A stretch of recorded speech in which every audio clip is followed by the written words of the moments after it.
오늘은 5번째 시간입니다. 그래서 이제 그리스도인의 연합이라는 주제로 살펴볼 텐데, 주로 이 시간은 이제 인간의 사랑과 예수님의 사랑에 대해서 살펴볼 것입니다. 왜 이제 이러한 것에 대해서 살펴보냐면, 우리가 하나님의 뜻에 맞는 그러한 가정생활, 결혼생활을, 혼인생활을 하기 위해서는 하나님의 사랑을 알고 하나님의 사랑으로 살아야 되기 때문에 그렇습니다. 단순히 남편을 사랑하고 아내를 사랑하고 해야 되지만 그것만으로는 충분히 하지 않다는 것이에요. 우리 주 예수 그리스도의 사랑으로 사랑해야 된다는 것이죠. 단순히 구원받은 두 사람이 함께 산다고 해서 그리스도인의 연합이라고 볼 수 있는 것은 아닙니다. 하나님께서 원하시는 것은 단순히 구원받은 남녀가 한 지붕 아래서 사는 게 아니에요. 주님께서 원하시는 것은 그리스도인 남자와 그리스도인 여자가, 또 그리스도인 부모와 그리스도인 자녀가 주 예수 그리스도를 위해서, 예수님을 위해서, 하나님을 위해서 함께 사는 것입니다. 여러분이 단지 여러분의 사랑으로 사는 것이 아니라 예수 그리스도의 사랑으로 사는 것, 이것이 굉장히 중요합니다. 사랑하는 마음을 가지고 사는 것은 좋은 일입니다. 그러나 그것만으로는 충분하지 않다는 것이에요. 인간의 사랑은 제한적이고 가변적이기 때문에 그렇다는 것이죠. 그러나 하나님의 사랑은 불변하고 영원한 것이죠. 그래서 인간의 사랑으로 사는 것, 이것은 한계가 있다는 것입니다. 이제 그런 한계에 부딪힌 사람들이 우리 주변에 굉장히 많이 있는데 성경에도 나오고 있습니다. 계시록 2장에 보시면 에베소 교회에 보내는 편지가 나와요. 우리가 이제 성경 구절을 좀 많이 찾을 텐데 일일이 다 찾지 않으셔도 됩니다. 일단 표시만 해두세요. 시간이 없으니까 다 같이 함께 찾지는 않겠습니다. 계시록 2장에 잘 아시는 말씀이에요. 제가 4절부터 읽어보면, 그럼에도 불구하고 내가 너를 책망할 것이 조금 있나니 이는 내가 너의 처음 사랑을 버렸기 때문이라. 그러므로 내가 어디서부터 떨어졌는지 기억하고 회개하며 처음 행위를 하라. 만일 그리하지 아니하고 내가 회개하지 아니하면 내가 속히 내게 가서 내 등잔대를 그것의 자리에서 옮기리라. 이렇게 말씀하고 있습니다. 이것은 기본적으로 구원받은 사람들에게 하시는 말씀이죠. 지역교회에는 구원받은 사람들이 있습니다. 구원받은 사람들은 반드시 지역교회에 속해 있어야 돼요. 뭐 결혼에 대한 이야기는 아니지만 지역교회에 속해 있지 않으면 교회에 보내는 주님의 편지를 읽지 못했겠죠. 주님께서는 천사를 통해서 이 편지를 에베소 교회에 있던 지역교회, 에베소 지역에 있던 그 교회에 편지를 보내셨습니다. 에베소 지역교회에 속해 있지 않았다면, 구원받았다 할지라도 이 편지를 접할 수는 없었겠죠. 어쨌든지 간에 그래서 이제 지역교회에 속하는 일이 굉장히 중요합니다. 하나님의 말씀을 듣는 것과 관련이 있다는 것이요. 그런데 이 에베소 지역에 있었던 그리스도인들의 문제가 있었죠. 주님께서는 그 사람들이 첫사랑을 잃어버린 것이 문제였다고 말씀하고 있어요. 그래서 모든 그리스도인들의 문제, 또 교회에서 가장 첫 번째 고려해 봐야 될 문제는 첫사랑에 관한 것입니다. 첫사랑을 잃어버렸는지 아닌지. 근데 가정에서도 마찬가지란 것이요. 가정과 교회가 원리가 같기 때문에 그렇죠. 그래서 모든 교회에 이제 가장 첫 번째 오는 문제는 예수님을 향한 첫사랑을 잃어버렸다는 것이요. 대부분의 그리스도인들이. 근데 가정도 마찬가지입니다. 하나님을 향한 첫사랑을 잃어버렸고, 또 부부간에 남편을 향한 첫사랑, 또 아내를 향한 첫사랑을 잃어버렸다는 것이 모든 가정의 근본적인 문제라는 것이죠. 사업이 망한 것이 문제가 아니라 남편을 향한 첫사랑을 잃어버렸다는 것이 문제라는 것이죠. 어쨌든지 간에 주님께서는 에베소에 있는 그리스도인들에게 회개하라고 말씀하셨습니다. 그러나 이 사람들한테 회개하라고 말씀하셨는데 이 사람들의 죄를 지적하면서 이 사람들이 뭐 담배를 피웠다든지 아니면 술을 마셨다든지 아니면 욕을 했다든지 아니면 뭐 동성연애자라고 그런 질책을 하신 것이 아니에요. 이 사람들의 문제는 이러한 다른 죄를 지은 것이 아니라 첫사랑을 버렸다는 것이 문제였다는 것이죠. 예전에 가지고 있었던 그 사랑하는 마음을 버렸기 때문에 회개하라고 주님께서 책망을 하신 것입니다. 인간의 사랑은 일시적입니다. 에베소 교회의 그리스도인들이 사랑이 없었던 것이 아니에요. 사랑이 있었는데 그것이 일시적이었다는 것이요. 지속되지 않았었다는 것이죠. 금방 타올랐다가 식어버리고 커졌다가 시들어버린다는 것이요. 남편을 사랑하고 아내를 사랑하고 자녀들을 사랑하고 부모님을 사랑하는 것은 훌륭한 일입니다. 그러나 그보다 더 깊은 것, 인간의 사랑을 뛰어넘는 진정한 사랑이 있음을 알아야 됩니다. 오늘 우리가 이제 이것에 대해서 좀 살펴보도록 하겠습니다. 느낌이나 감정이나 상황에 따라서 변하는 것이 아니라 불변하는 사랑이 우리 가정에 또 교회에 필요하다는 것입니다. 베드로서 2장에 보면 이것도 찾지 않으셔도요. 20절에 만일 그들이 곧 주, 곧 구원자 예수 그리스도를 아는 것을 통해 세상의 오염에서 벗어난 뒤에 다시 그 안에 말려들어 정복되면 마지막 끝이 처음보다 그들에게 더 나쁘니 그들이 의의 길을 안 뒤에 자기들에게 전달된 거룩한 명령에서 돌아서는 것보다 차라리 그것을 알지 못한 것이 그들에게 더 나았으리라. 그러나 개는 자기가 토한 것으로 되돌아가고 씻긴 돼지는 진창 속에서 뒹군다 하는 참된 잠언에 따라 그 일이 그들에게 일어났도다. 근데 이 말씀을 잘못 분별을 해서 이것이 이제 구원을 잃어버릴 수 있다는 말씀이다 이렇게 생각하는 사람들도 있습니다. 근데 이것은 구원에 관한 말씀이 아니에요. 이것은 의롭게 사는 것에 관한 말씀입니다. 어떻게 구원받는지에 관한 말씀이 아니라 어떻게 사는지에 대한 말씀이라는 것이죠. 그래서 의롭게 사는 법을 배운 그리스도인, 그러니까 영적으로 성장해 나가는 수 있는 이제 길에 들어선 그리스도인이죠. 그런데 그 사람이 그것에서 다시 돌이켜서 예전의 생활로 돌아간다면, 구원받기 전에 살았던 삶으로, 구원을 잃어버렸다는 얘기가 아니라 구원받기 전의 삶으로 돌아간다면 그것은 처음보다 더 악하게 된 것이라는 것이죠. 왜냐하면 하나님의 말씀을 알고 있는데도 불구하고 그대로 행하지 않기 때문에 주님께 나중에 더 큰 책망을 받게 되는 것이죠. 그래서 구원을 잃어버리는 것에 대한 말씀이 아니라 베드로후서 2장 20절 말씀은 의의 길에 의롭게 사는 것에 대한 말씀이라는 것이죠. 개의 본성은 개처럼 행동하는 것입니다. 돼지의 본성도 돼지처럼 행동하는 것이에요. 그렇죠.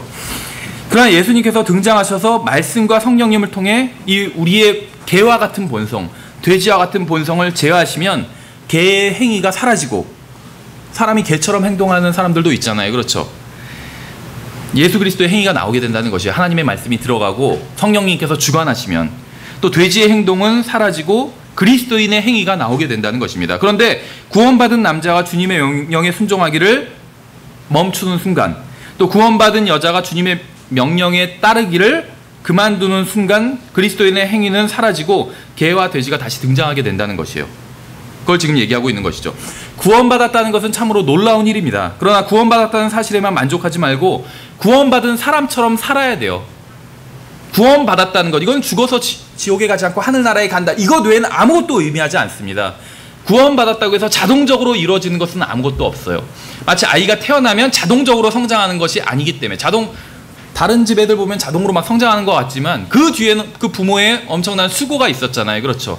또 음식을 열심히 먹고 영양분을 섭취하고 그래야지 성장할 수 있는 것이죠. 그냥 자동으로 성장하는 것은 아니라는 것이에요. 영적인 삶도 마찬가지라는 것이죠. 구원받았다고 해서 자동으로 모든 문제가 해결된 것은 아니라는 것입니다.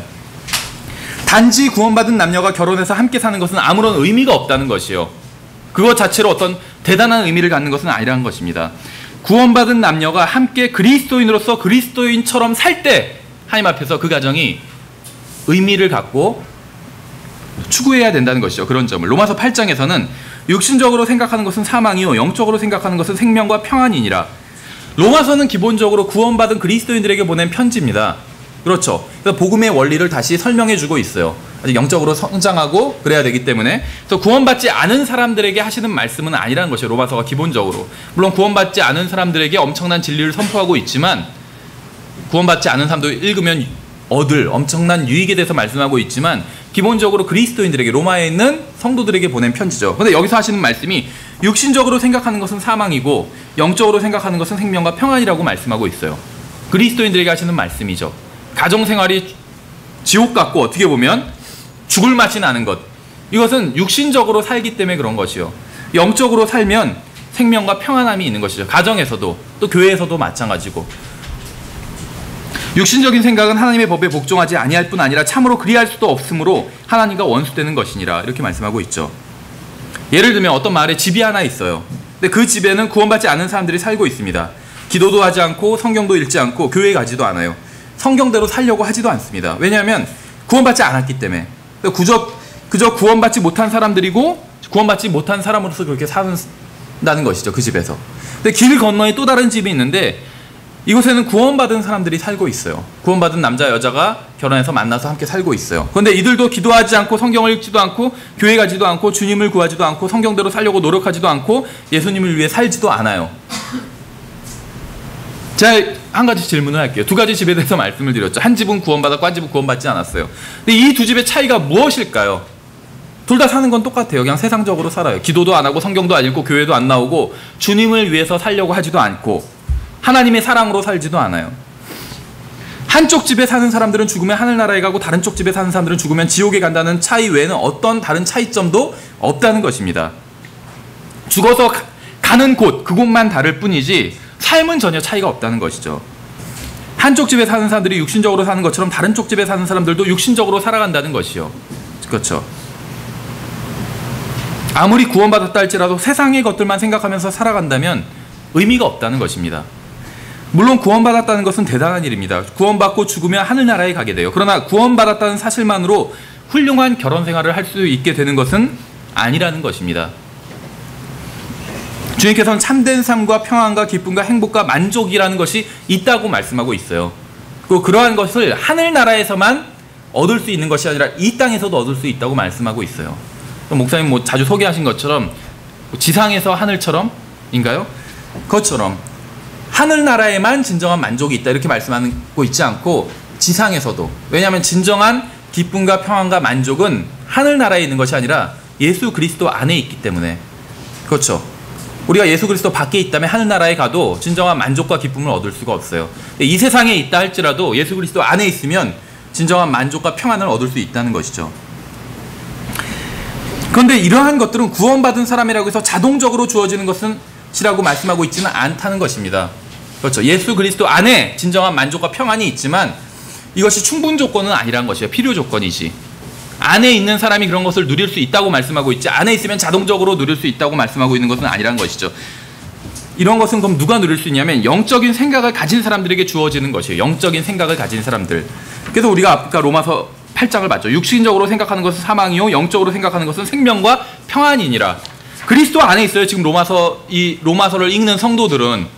그런데 그리스도 안에 있다 할지라도 육신적으로 생각한다면 사망이 있을 뿐이라고 말씀하고 있죠. 다만 그리스도 안에 있다 할지라도 영적으로 생각을 해야지 생명과 평안을 얻을 수 있다는 것이죠.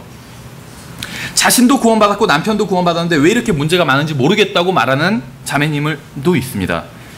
성경은 남편을 존경하고 아내를 사랑하라고 가정을 위해 희생하라고 말씀하고 있어요.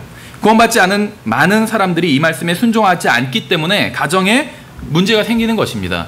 남편을 사랑하고 존경하고 또 아내를 사랑하고 아내를 위해서 희생한다면 문제가 있을 수 없다는 것이요. 그렇죠. 근데 문제는 구원받은 사람들도 이 말씀에 순종하지 않는다는 것이요. 구원받지 않는 사람들만 이 말씀에 순종하지 않은 것이 아니라, 그래서 구원받지 않은 사람들이 닥치는 많은 동일한 문제를 구원받은 사람들도 겪고 있다는 것이죠. 구원받았다는 것이 이 세상에서 일어나는 모든 문제에 대한 안전을 보장해 주는 것이 아닙니다. 결혼 생활도 마찬가지라는 것이죠. 대부분의 구원받지 않은 여자들이 하지 않는 일이 무엇인지 아세요? 남편을 가정의 머리로 인정하고 남편에게 순종하지 않는 것입니다. 그런데 구원받은 대부분의 여자들이 하지 않는 일이 무엇인지 아세요? 남편을 가정의 머리로 인정하지 않고 남편에게 순종하지 않는다는 것이요. 구원받지 않은 사람들이 하는 것처럼 구원받은 사람들도 하나님의 말씀에 순종해서 남편을 가정의 머리로 인정하고 순종하려고 하지 않는다는 것. 이유는 많아요. 그렇죠. 남편이 형편없는 사람이기 때문에 순종하지 않는다는 것이요. 근데 그것은 합당한 이유가 절대로 아니라는 것입니다. 왜 그런지는 뒤에서 살펴보도록 하겠습니다. 이런 점에 있어서는 구원받은 여자나 구원받지 않은 여자나 같아져 버렸다는 것입니다. 그래서 삶에 있어서는 지금 현대의 기독교는 삶에 있어서는 차이가 전혀 없어져 버리게 됐어요. 구원받은 사람이나 구원받지 않은 사람이나. 그래서 결과적으로는 기독교라는 것이, 제가 말하는 기독교는 성경적 의미의 긍정적인 의미로 사용하는 거예요. 이 기독교라는 것이 그 능력을 완전히 상실해 버렸다는 것이죠.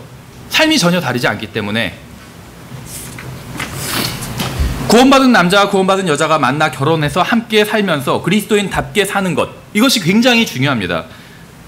그러나 단순히 1년간 아니면 5년간 10년간이 아니라 계속해서 그러한 삶을 주님 오실 때까지 사는 것, 이것이 의미 있는 것이라는 것이죠. 단순히 부부가 양쪽 모두 구원받았다고 해서 자동적으로 그리스도인 가정이 되는 것은 아니라는 것이에요. 그렇죠. 마치 구원받은 사람이 자동적으로 그리스도인이 되는 것이 아닌 것처럼, 그리스도인이란 것은 그리스도의 사람, 그리스도를 따르는 사람이라는 것이죠. 구원받았다고 해서 다 그리스도인이 아니에요. 다 구원받았지만 그리스도인 아닌 사람들도 엄청나게 많이 있어요. 그렇죠. 그래서 어떤 목사님, 제가 굉장히 존경하는 목사님인데, 그분은 자기가 다른 사람들한테 자기를 소개할 때 그리스도인이라고 자기를 소개하기가 굉장히 두렵다는 거예요.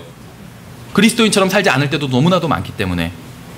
그래서 자기를 그냥 구원받은 죄인이라고 소개를 한대요. 구원받은 사람이라고, 예수님을 믿는 사람이라고.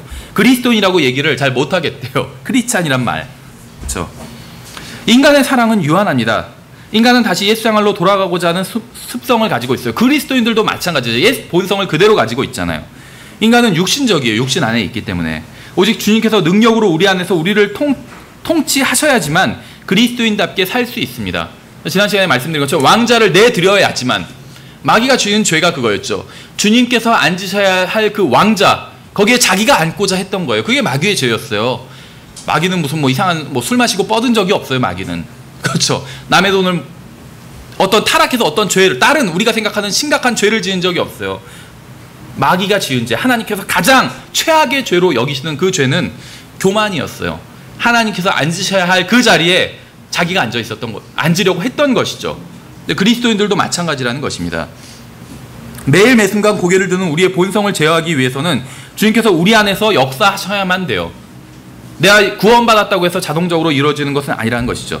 주님께서 우리 안에서 역사하셔야지만 우리가 그리스도인처럼 살 수가 있다는 것이죠. 그리스도께서 내 안에서 역사하셔야지만 우리가 그리스도인처럼 살 수 있다는 것이요. 다시 말하면 내가 주님께 내어드려야지만 그렇게 살 수 있다는 것이죠. 성경에서는 에베소서에서 남편들에게 너희 아내 사랑하기를 그리스도께서 교회를 사랑하사 교회를 위하여 자신을 주신 것 같이 하라, 이렇게 말씀하고 있어요. 그러니까 교회와 가정을 움직이는 원리가 같은 것이죠. 교회도 사랑과 희생으로 움직이고 가정도 사랑과 희생으로 움직여요. 사랑과 희생이 없는 가정은 망할 수밖에 없어요. 분열이 일어나고 파괴되고, 오늘날 그런 가정이 굉장히 많잖아요. 교회도 마찬가지예요. 사랑과 희생이 없다면 교회도 망하고 분열될 수밖에 없다는 것이죠.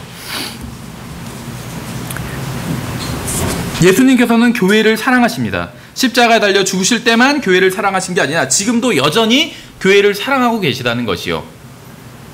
이것이 굉장히 중요합니다. 에베소에 있는 그리스도인들은 그러질 못했죠. 처음에 구원받았을 땐 주님을 향하여 첫사랑을 가지고 있었어요. 근데 그 사랑이 계속해서 유지되지 못했다는 게 문제였죠. 근데 예수님께서는 교회를 사랑하셔서 자신을 주셨습니다. 십자가에 달리셨을 때 주님께서 가지고 계셨던 감정이 자기를 십자가에 못 박은 사람들을 향한 증오가 아니었다는 것이요.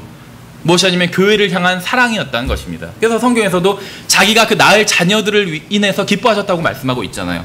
그런데 주님께서는 십자가에 달려 죽으실 때만 그러한 사랑을 가지고 계셨던 것이 아니라 지금도 여전히 교회를 사랑하고 계시다는 것이에요. 그렇죠?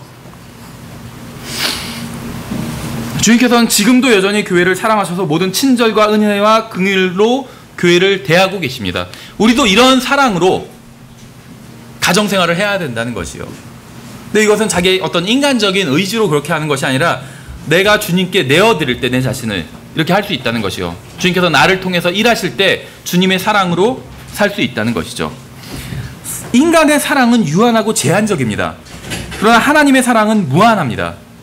여러분은 항상 다른 사람을 자기 몸과 같이 사랑하지 못한다는 것이요. 그러지 못할 때도 많이 있죠.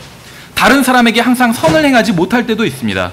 그러나 하나님께서 항상 여러분에게 선을 행해주고 계십니다. 주님께서 항상 여러분에게 은혜로우시고 오래 참아주고 계세요. 주님께서 항상 여러분을 사랑하고 계시죠. 이러한 사랑으로 산다면 가정에 문제가 전혀 없다는 것이죠. 에베소서 5장 28절에서 이와 같이 남자들도 마땅히 자기 아내를 자기 몸같이 사랑할지니 자기 아내를 사랑하는 자는 자기를 사랑하느니라. 지금까지 아무도 자기 육체를 미워한 적이 없고 오히려 그것을 양육하고 소중히 여기기를 주께서 교회에게 하신 것 같이 하나니 우리는 그분의 몸과 그분의 살과 그분의 뼈들에 속한 지체들이니라. 그러니까 지금 교회에 대한 말씀을 하면서 동시에 가정에 대한 말씀을 하고 있어요. 두 교회와 가정 모두에게 적용되는 말씀을 하고 있습니다. 그런데 자기 육체를 미워한 적이 없고 이렇게 얘기하고 있어요. 자기 육체를 미워한 적이 없고, 이게 꼭 이기적인 어떤 마음에 대한 얘기 같죠. 자기 육체를 미워하지 않는다. 자기 육체를 미워하면 안 돼요. 그렇죠? 자해하는 것. 이건 주님께 속한 일이 아니라 마귀에 속한 일이죠. 우상 숭배하고 마귀를 숭배하는 사람들이 뭐 동남아나 어디에서 막 자해를 하잖아요. 그런데 이 말씀은 이기적인 말씀이 아니에요. 이기적으로 살라는 말씀이 아니에요. 자기 육체를 미워한 적이 없고. 왜냐하면 지금 주님과 교회의 관계에 대한 말씀인데 주님의 육체는 교회잖아요. 그렇죠? 주님은 어떤 몸에서 머리를 차지하고 계세요. 주님은 그 머리를 제한 몸, 이것이 주님의 육체인 것이죠. 그래서 자기 육체를 미워한 적이 없다 이 말씀은 주님께서 교회를 사랑하셨다 이 말씀입니다. 교회를 한 번도 미워하신 적이 없다는 것이 오히려 소중히 여기고 계시대요. 그렇게 아내를 또 그렇게 남편을 사랑하라는 말씀입니다. 주님께서 교회를 사랑하셔서 소중히 여기신 것처럼 그렇게 마치 자기 몸을 사랑하는 것처럼 몸에 엄청난 요즘은 막 시간을 들이잖아요. 그렇죠? 몸에 다이어트도 하고 막 엄청난 시간과 돈을 들입니다. 몸에 수술도 하고 그렇죠. 성형 수술도 하고 자기 뭐 육체를 사랑하는 거예요. 물론 이제 성경에서 말씀하시는 그 방법으로 사랑하는 건 아니지만 그것과 같이 남편을 사랑하고 아내를 사랑하라 이 말씀을 하고 있는 것이죠. 왜냐하면 주님께서 그렇게 사랑하셨기 때문에. 주님께서는 항상 교회를 사랑하셨습니다. 우리는 항상 우리 자신만을 사랑하지만 주님께서는 자신이 아닌 다른 누군가를 사랑하셨어요. 그래서 자신의 몸을 내어주신 것이죠. 자신의 몸을 내어주시는 것은 자기 자신보다 누군가를 더 사랑할 때만 가능한 일입니다. 인간적인 사랑은 자신만을 사랑합니다. 상대방이 선을 행할 때만 그 사람을 사랑합니다. 그러니까 부부간에 사랑이 있어서 결혼을 했어요. 근데 인간적인 사랑으로 사랑을 하면 결국 그것은 한계에 부딪힌다는 것이요. 남편이 나에게 선을 행할 때만 사랑한다는 것이죠. 인간적인 사랑은 인간적인 또 사랑은 아내가 나를 사랑할 때만 사랑한다는 것이요. 그래서 문제가 생기는 것이요. 왜냐하면 인간의 사랑은 유한하기 때문에 아내가 그렇게 하지 않으면 내가 사랑하지 않아요. 그렇죠. 거기서 문제가 생긴다는 것이요. 내가 원하는 것을 해줄 때만 아내를 사랑해요. 그러나 하늘에 계신 주님께서는 우리가 주님을 전혀 기쁘게 해드리지 못할 때에도 우리가 열심히 복음을 전할 때만큼이나 우리를 사랑하고 계시다는 것이요. 생각해 보세요. 교제가 항상 그렇게 일어난다는 것이 아니에요. 하나님께서는 우리를 동일하게 사랑하십니다. 그런데 우리가 복음을 전하고 주님의 눈앞에서 기쁨이 되는 일을 행할 때가 있어요. 그렇죠. 가끔씩. 대부분은 주님을 슬프게 하는, 어떻게 보면 주님의 분노를 일으키는 그러한 일을 행할 때가 훨씬 더 많이 있어요. 근데 그 두 순간에 주님과 교제가 일어나는 것은 다르겠죠. 우리가 주님을 기쁘게 해드릴 때 주님과 더 활발히 교제를 나눌 수가 있겠죠. 그런데 그 두 순간에 주님께서 우리를 사랑하시는 그 마음은 동일하다는 것이요. 우리가 주님을 기쁨을 드리는 일을 행할 때나 우리가 주님 앞에서 죄를 지을 때도 주님께서 우리를 사랑하고 계시다는 것입니다. 그러니까 하나님의 사랑으로 누군가를 사랑한다는 의미는 그거라는 거예요. 그 사람이 나에게 선을 행하고 잘해줄 때만 그 사람을 사랑한 것이 아니라 나의 분노를 일으킬 때도 나를 사랑하는, 그 사람을 사랑하는 것, 이것이 하나님의 사랑으로 사랑하는 것이요. 그래서 자매랑도 이제 오면서 그런 얘기를 했어요. 배우자가 부정을 저질렀을 때 계속해서 사랑할 수 있을까? 굉장히 어려운 것 같아요. 그렇죠? 우리가 나중에 이제 그런 거에 대해서 뭐 공부해 볼 시간이 있겠지만 성경에서는 배우자가 간음을 했을 때 이혼을 허락해주고 있어요. 근데 이건 잘 아셔야 돼요. 그게 하나님의 뜻이라는 건 아니에요. 하나님의 뜻은 그런 것과 관련이 없어요. 그렇죠? 우리가 예전에 공부했던 것처럼. 근데 사실 하나님의 마음은 용서해 주시는 것이에요. 용서해 주는 것. 근데 그걸 억지로 할 수는 없죠. 그래서 인간의 나약함을 아시기 때문에 허락해 주셨어요. 근데 생각해 보세요. 배우자가 간음을 저질렀을 때 그걸 용서하고 함께 산다는 것. 그런 가정들도 있어요. 실제로. 배우자가 간음을 저질러서 박살난 가정도 있고 인내하고 참고 기다려줘서 결국은 다시 진심을 가지고 용서를 구하고 또 용서를 해줘서 회복된 가정도 있어요. 어떤 목사님한테 그런 간증을 들은 적이 있어요. 자기 교회에 있는 가정 중에 두 가정이 있는데 한 가정은 똑같이 남편이 간음을 저질렀는데 한 가정은 박살나버렸고 한 가정은 회복이 됐다고. 진심으로 와서 용서를 구하고 남편이 회복이 된 거예요. 근데 쉬운 일은 아니었겠죠. 우리가 말은 쉽게 하지만 아마 목사님들 그런 고민이 많으실 거예요. 상담을 하는데 얘기를 들어보니까 뭐 너무나도 어려운 상황이에요. 남편이 너무나도 나쁜 사람이고, 예를 들면 뭐 아내가 아니면 너무나도 나쁜 사람이고, 너무나도 나쁜 사람이고 막 음행을 저지르고 간음을 저지르고 그 막 학대를 하고, 그렇게 상담하는 그 사람은 어떤 대답을 듣기 원하냐면 목사로부터 아니면 뭐 성경을 가르치는 사람으로부터 그런 상담을 하면서 그래, 이런 상황이라면 이혼하는 게 하나님의 뜻이다, 이런 말을 듣기를 원해요. 그래서 자기가 하는 행위에 있어서 어떤 정당성을 좀 부여받고 싶은 것이죠. 근데 그렇다고 이혼하라고 얘기할 수는 없어요. 그렇죠, 목사가. 어느 순간에도 이혼하는 것은 하나님의 뜻은 아니에요. 사람이 나약해서 하나님께서 허용해 주신 경우는 있어도 그것이 하나님의 뜻은 아니라는 거예요. 하나님의 뜻은 둘을 하나로 만드셨어요. 그리고 누구도 그것을 나누지 못한다고 말씀하셨어요. 음행을 하는 그 사람도 나누지 못하는 거예요, 원래는. 그게 하나님의 뜻이에요. 근데 사람이 나약하기 때문에 허용해 주신 것이지. 그런데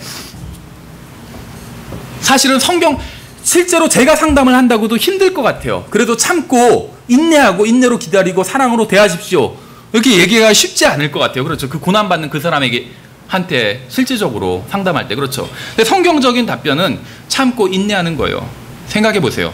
우리는 인간적인 감정을 가지고 배우자와 분요점을 저지른다면 같이 그걸 참고 살 수 있을까? 이런 의문을 떠올리지만 하나님께서는 그걸 참고 사셨어요. 여태까지 6,000년간, 그것도 60년간이 아니라. 그렇죠. 하나님께서 왜 우상 숭배를 영적인 간음에 비교하셨는지 아세요? 간음에?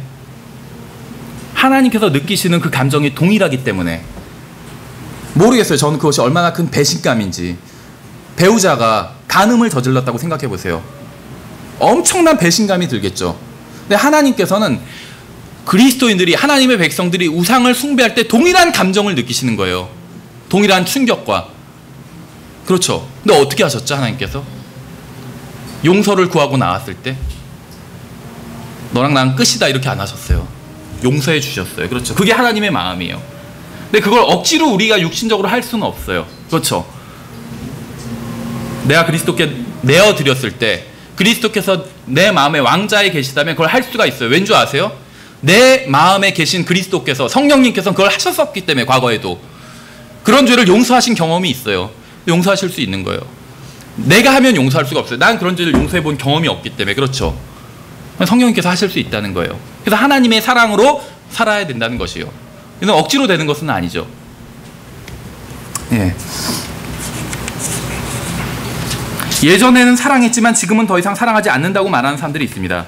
대부분의 경우 이런 말의 의미는 더 이상 상대방으로부터 원하는 것을 얻을 수 없기 때문에 사랑하는 것을 그만두었다는 것을 의미하고 있죠. 사람은 그렇잖아요. 상대방이 나를 더 이상 사랑하지 않아요. 얻을 수가 없기 때문에 그만뒀다는 것이고, 근데 하나님은 그렇지 않으셨다는 것이죠. 제가 여러분에게 분명하게 말씀드릴 수 있는 사실은 하나님의 거룩한 영이 여러분의 마음을 통제하게 되면 우리의 구원자께서 계속해서 우리를 사랑하시는 것처럼 우리도 다른 사람을 계속해서 사랑할 수 있게 된다는 것이에요. 그 다음에 신실하지 않다 할지라도. 그렇죠. 하나님께서 우리가 신실해서 우리를 사랑하신 것이 아니에요. 신실하지 않고 우리가 죄를 지고 끔찍한 죄를 지었을 때, 마치 어떤 사람이 나에게 끔찍한 죄를 지을 수 있잖아요. 내 아내가, 또 내 남편이 나에게 끔찍한 죄를 지을 수가 있어요. 그랬을 때도 하나님께서는 우리를 사랑하셨어요. 우리가 그것보다 더 심한 죄를 지을 때도 하나님께서는 동일하게 우리를 사랑해 주시고 인내로 기다려 주셨다는 것이죠. 그게 하나님의 사랑이었다는 것이요. 그렇죠. 성경에서는 이런 까닭에 남자가 자기 아버지와 어머니를 떠나 자기 아내와 결합하여 그들 둘이 한 육체가 될지니라. 이것은 큰 신비니라. 그러나 내가 그리스도와 교회에 대해서 말하노라. 그럼에도 불구하고 너희 각 사람이 자기를 사랑하듯 개별적으로 자기 아내를 사랑하고 아내도 주의하여 자기 남편을 존경할지니라. 이렇게 말씀하고 있어요. 각 사람이라고 말씀하고 있어요. Every one of you. 이렇게 돼 있나요, 영어에? 잘 모르겠는데 지금. 각 사람이. 왜냐하면 이런 말씀이 자기에게 해당되지 않는다고 생각하는 사람들이 있기 때문에 각 사람이란 말은 다른 말로 하면 모든 사람이란 말이에요. 모든 사람이 이렇게 사랑하라 이렇게 말씀하고 있어요. 모든 사람에게 이 말씀이, 제가 지금 여러분에게 드린 말씀이 모든 사람들에게 다 적용된다는 거예요. 어떤 사람은 자기한테 적용 안 된다고 하는 사람이 있어요. 진짜로. 왜냐하면 남편이 너무나도 끔찍한 죄를 자기에게 저질렀기 때문에 자기한테 이 말씀은 적용 안 된대요. 남편을 끝까지 사랑하는 남편을 사랑하라는 말씀이 자기한테 적용이 안 된대. 왜냐하면 남편이 자기에게 끔찍한 죄를 지었기 때문에. 또 아내를 사랑하라는 이 말씀이 자기한테 적용 안 된대요. 왜냐하면 아내가 자기에게 끔찍한 죄를 저질렀기 때문에. 근데 성경은 그렇지 않다고 말씀하고 있어요. 어떤 순간, 어떤 상황, 어떤 사람에게라도 하나님의 사랑을 가지고 사랑하라고 말씀하고 있는 거예요. 생각해 보세요. 어떤 사람이 나에게 저지른 그 어떤 죄보다 내가 하나님께 저지른 죄가 훨씬 더 심각한 죄예요. 그걸 능가하는 죄를 저지른 적이 없어요. 어느 누구도 나에게. 그렇죠. 저도 생각만 하면 모르겠어요. 지금도 제가 육신적이니까 열불나는 사람이 있어요. 그건 여기는 없어요. 그런데 그 사람이 나한테 지은 죄보다 내가 하나님께 지은 죄가 훨씬 더 큰 죄예요. 그 용서할 수밖에 없는 거예요. 그렇죠. 마치 자기에게 더 적은 빚을 지는 사람 멱살을 잡는 것처럼 어떠한 남편도, 이 세상에 존재하는 어떠한 남편도 어떠한 아내에게 우리가 하나님께 지은 죄보다 더 큰 죄를 저지른 사람은 없어요. 하나님께서 우리를 용서하셨다면, 그것이 가능한 일이라면 하나님의 사랑을 가지고 있는 내 안에 예수 그리스도께서 계시다면 우리도 그 사랑을 동일하게 실천할 수 있다는 거예요. 우리 자신으로서는 할 수 없지만 내 안에서 예수 그리스도께서 계시다면 그분께서는 나를 통해서 하실 수 있어요. 예전에도 그런 용서를 하신 적이 있기 때문에 그렇다는 것이죠. 결혼 생활에는 상처와 눈물과 어려움이 있습니다. 그러나 감사하게도 하나님의 은혜로 그 모든 난관을 극복할 수 있는 그 능력을 가지신 분이 우리 안에서 내주에 계시다는 것입니다. 가정의 위기가 찾아왔을 때 자신의 사랑으로 극복하려고 하면 한계에 부딪히고 말 것입니다. 그러나 하나님의 사랑으로 모든 상황을 대한다면 결코 한계란 존재하지 않는다는 것이요. 하나님의 사랑엔 한계가 없기 때문에 그렇죠. 하나님께서는 단지 말로만 우리를 사랑하신 것이 아니라 자신의 행동으로 자신의 사랑을 입증해 보여주셨습니다. 우리는 사랑한다는 말 이상의 것을 해야 돼요. 사랑한테 필요한 것은 단순히 당신을 사랑합니다. 이 말 이상의 것이 사람에게는 필요하다는 것입니다. 사랑한다면 무엇인가를 하게 된다는 것이요. 그렇죠. 하나님의 사랑은 다른 사람을 위해 자신을 포기한 희생적인 사랑이었습니다. 여러분은 단지 구원받고 결혼하면 그것으로 끝나는 것이 아니에요. 가정을 위해서 희생할 필요가 있다는 것이죠. 생각해 보세요. 로마서 5장의 말씀에 잘 아시는 말씀이요. 우리가 복음을 전할 때 자주 인용하는 말씀입니다. 로마서 5장 6절에 잘 읽어보면 우리가 아직 힘이 없었을 때 그리스도께서 정하신 때가 되어 경건치 아니한 자들을 위해 죽으셨느니라. 의로운 사람을 위해 죽으려는 자가 거의 없고 선한 사람을 위해 감히 죽고자 하는 자가 혹 있거니와 우리가 아직 죄인이었을 때 그리스도께서 우리를 위해 죽으심으로써 하나님께서 우리를 향한 자신의 사랑을 당당히 제시하시느니라. 이렇게 말씀하고 있어요. 사람들이 뭐라고 변명하는지 아세요? 자신은 남편을 사랑했지만 남편이 죄를 지었고 신실하지 않았기 때문에 자기를 배반했기 때문에 더 이상 사랑하지 못한다고 얘기를 해요. 그러니까 아까 얘기 드린 것처럼 그래서 이혼하는 것이 정당하지 않냐 그렇게 주장한다는 것이죠. 자신의 아내를 사랑했지만 아내가 경건치 않은 짓을 했기 때문에 더 이상 사랑하지 못한다고 합니다. 그건 인간의 사랑이에요. 하나님께서 그런 인간의 사랑으로 사랑하라고 말씀하신 적이 없어요. 그리스도의 사랑으로 그리스도의 사랑이 우리 마음에 넓게 부은 바 된다고 말씀하고 있잖아요. 그게 넘쳐나게 해야 된다고 말씀하고 있어요. 그리스도의 사랑은 어떤 사랑이냐면 우리가 아직 죄인이었을 때 우리를 사랑하신 사랑이에요. 우리가 아직 경건치 않았을 때, 사랑스럽지 않을 때, 사랑스럽지 않은 미운 짓만 할 때도 사랑하셨다는 거예요. 그래서 그 사랑을 가지고 있으면 우리도 그렇게 사랑할 수 있다는 것이죠.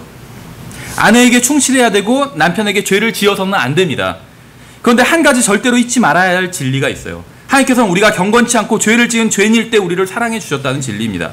하나님께서는 우리가 완전히 타락해서 아무런 소망조차 없을 때도 우리를 사랑해 주셨다는 것입니다. 그렇죠. 하나님께서 목숨을 내어 주실 만한 자격이 우리에게 있었기 때문에 목숨을 내어 주신 것이 아니라는 것이요. 우리는 하나님의 사랑을 받을 자격이 전혀 없었지만 하나님께서는 우리를 사랑해 주셨습니다. 이런 사랑, 이 가정에 있어야 된다는 것이요. 여러분의 마음을 지배하는 것은 누구의 사랑입니까? 여러분의 생각을 지배하는 것은 누구의 마음입니까? 여러분은 누구의 길로 걷고 있습니까? 육신의 길을 걷고 있는 사람은 남편이나 아내가 죄를 지었을 때 그것을 빌미로 가정을 파국으로 몰고 가요. 물론 그 죄를 지은 사람이 빌미를 제공한 것이고 1차 책임이 있는 것이죠. 그런데 성령님의 통제 아래에 있는 사람은 우리가 아직 죄인이었을 때 하나님께서 자신의 사랑을 우리에게 보여주신 것처럼 남편이나 아내가 죄를 지었을 때도 여전히 사랑으로 대한다는 것입니다. 그렇죠. 베드로전서 3장에서도 그리스도께서도 죄들로 인하여 한 번 고난을 받으사 의로운 자로서 불의한 자를 대신하셨으니 이것은 그분께서 육체 안에서 죽임을 당하셨을 때 성령으로 말미암아 살아나셔서 우리를 하나님께로 데려가라 하심이라. 이렇게 말씀하고 있어요. 이 구절을 말씀하신 걸 잘 보세요. 양쪽이 있어요. 한쪽은 의롭고 예수 그리스도죠. 한쪽은 불의합니다. 모든 사람들이죠. 우리입니다. 우리. 불의한 사람들이 고난을 당해야 되는데 의로우신 분이 대신 고난을 당하셨어요. 의로우신 분은 고난을 당하시고 아무것도 얻은 게 없는 것처럼 보입니다. 그러나 의로우신 분의 고난으로 인해서 불의한 모든 사람들이 하나님께 나아갈 수 있는 특권을 얻게 되었다는 것이죠. 주님께서 모든 나쁜 것들을 담당하심으로 우리가 좋은 것을 얻을 수 있도록 하셨습니다. 이것이 바로 하나님의 사랑이라고 말씀하고 있어요. 여러분이 아내와 아이들을 사랑한다면, 남편과 아이들을 사랑한다면 여러분은 그들과의 관계에 있어서 무엇이 자신에게 득이 되는지 따지지 않을 거라는 것이죠. 예수님께서 어떤 득을 따지지 않으신 것처럼. 로마서 1장을 보면 절반은 인간의 끔찍한 죄에 대해서 말씀하고 있습니다. 근데 2장에서 어떤 이야기로 시작하는지 아세요? 로마서 1장에서 인간의 끔찍한 죄들을 막 열거하면서 18절부터 32절까지 죄들을 열거하고 있어요. 근데 2장 4절에서 어떤 말로 시작하냐면 하나님의 선하심에 대한 이야기부터 시작하고 있어요. 그것이 하나님의 사랑이에요. 인간이 이렇게 끔찍한 죄를 지었지만 하나님께서 선하심으로 대해 주신 것이요. 사람들이 끔찍한 죄를 짓고 하나님을 무시하고 모독하고 그분의 눈앞에서 가증한 짓을 하고 하나님을 저주하고 있지만 하나님께서는 계속해서 사람들을 선하게 대해 주시고 계신 것입니다. 그렇죠. 여러분이 여러분 자신의 사랑으로만 가정생활을 하려고 하면 여러분의 가정에 진정한 행복이 찾아올 수 없다는 것이에요. 화가 나고 절망하고 좌절하고 배우자에 대해 실망하고 증오하는 감정이 생기는 그 모든 날에 여러분의 사랑은 한계를 드러내고 말 것이란 것이죠. 오직 하나님의 사랑만이 모든 위기를 극복하고 가정을 지킬 수 있다는 것입니다. 성경은 단 한 번도 구원의 목적이 죽어서 하늘나라에 가는 것이라고 말씀하신 적이 없어요. 성경은 단 한 번도 하늘나라에 초점을 맞춘 적이 없습니다. 우리의 시선을 고정해야 할 초점은 하늘나라가 아니라 예수 그리스도이기 때문에 그렇다는 것이죠. 우리는 하늘나라에 가는 게 목적이 아니라 예수 그리스도와 영원히 함께 교제를 나누는 것이 목적입니다. 주님께서는 지금도 교회를 소중하게 여기고 계십니다. 오늘날의 기독교는 하나님이 아닌 돈에 관심을 둡니다. 하나님이 아닌 물질과 어떤 물질적인 번영에 관심을 둔다는 것이죠. 하나님을 원하지 않아요. 사람들은 물질적인 번영과 건강과 자신의 육신의 안락만을 위해서 하나님을 찾습니다. 문제는 결혼 생활에서도 그러한 것을 배우자에게 찾고 요구하기 때문에 문제가 온다는 것이죠. 하나님은 무한히 참아주시지만 배우자는 무한히 참아주지 않기 때문에. 시간이 없으니까 찾아보지는 않겠지만 빌립보서 2장에서는 예수 그리스도의 7가지 낮아지심에 대해서 말씀하고 있죠. 그래서 그리스도인들에게 이 마음을 품으라고 말씀하고 있어요. 이 말씀은 굉장히 중요합니다. 교회가 평안하기 위해서, 우리가 교회에서 다른 형제자매들과 평화롭게 함께 신앙생활을 하기 위해서 가장 중요한 말씀 중에 하나예요. 이 빌립보서 2장. 이 그리스도께서 가지셨던 마음을 모든 성도들이 다 갖는다면 전혀 교회에 문제가 없어요. 갈등도 없고. 그런데 이 말씀은 교회 생활에만 적용되는 말씀이 아니라 가정 생활에도 적용되는 말씀이에요. 우리가 시간 없으니까 다 찾아보지는 않겠지만 이 말씀을 쭉 읽어보시면서 가정 생활에 이 말씀을 적용하셔야 됩니다. 그렇죠. 사랑을 구걸하지 말고, 남편이 나를 먼저 사랑하기를, 아내가 나를 먼저 사랑하기를 기다리지 말고, 사랑을 구걸하지 말고 먼저 사랑해야 됩니다. 예수님께서 교회를 사랑하사 자신을 내주신 것처럼 남편을 사랑하고 아내를 사랑해야 됩니다. 예수님께서 자신의 목숨까지도 내어주심으로 자신의 사랑을 입증하신 것처럼 남편을 사랑하고 아내를 사랑해야 됩니다. 우리가 아직 죄인이었을 때 예수님께서 우리를 사랑하신 것처럼 남편을 사랑하고 아내를 사랑해야 됩니다. 우리가 불의한 자들이었을 때 의로우신 예수님께서 우리를 위해서 죽으신 것처럼 남편을 사랑하고 아내를 사랑해야 됩니다. 예수 그리스도께서 자신의 모든 것을 주고 값진 진주를 사신 것처럼 남편을 사랑하고 아내를 사랑해야 됩니다. 예수 그리스도께서 우리를 먼저 사랑하신 것처럼 남편을 사랑하고 아내를 사랑해야 됩니다. 오늘 우리가 살펴본 말씀은 어떤 교회 가정 생활에만 적용되는 말씀이 아니에요. 교회 생활에도 적용되는 말씀입니다. 아직 내가 결혼하지 않았다면, 혼자 살고 있다면 다른 그리스도인을 교회에서 이렇게 사랑해야 돼요. 가정에선 남편과 아내가 서로 이렇게 사랑해야 되고, 구원받았다는 것으로만 만족하지 마십시오. 예수님을 믿고 구원받은 것처럼 앞으로 걸어갈 모든 인생길 가운데서도 예수님을 믿고 구원받았을 때 믿은 그 믿음으로 모든 인생길을 살아가야 된다는 것이요. 가정생활도 마찬가지인 것이죠. 그래서 내가 아니라 내 안에 계신 주님께 모든 권리를 내어드렸을 때 진정한 하나님의 사랑을 가정에서도 베풀 수 있다는 것입니다. 예, 그래서 우리가 이런 사랑이 있어야지만 진정한 그리스도인의 연합이 교회에서 있었던 것처럼 또 가정에서도 있을 수 있다는 것입니다. 예, 수고하셨습니다.